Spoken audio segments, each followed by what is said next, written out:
Assalamualaikum warahmatullahi wabarakatuh. Hari ini kami mengunjungi tempat wisata air panas ataupun Gampong Isuum, Aceh Besar.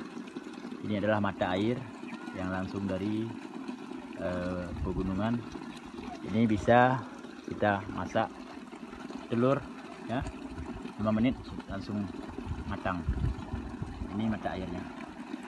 Oke, ini suasananya dari pegunungan.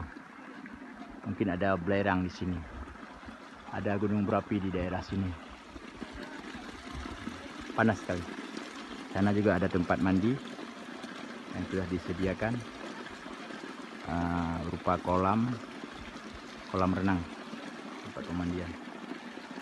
Tempatnya terlihat sederhana, tapi lumayan bisa santai bersama keluarga di hari-hari libur. Ini asapnya keluar.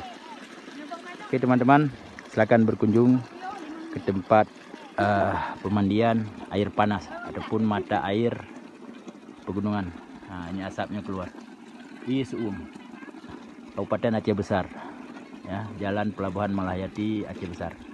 Terima kasih. Assalamualaikum.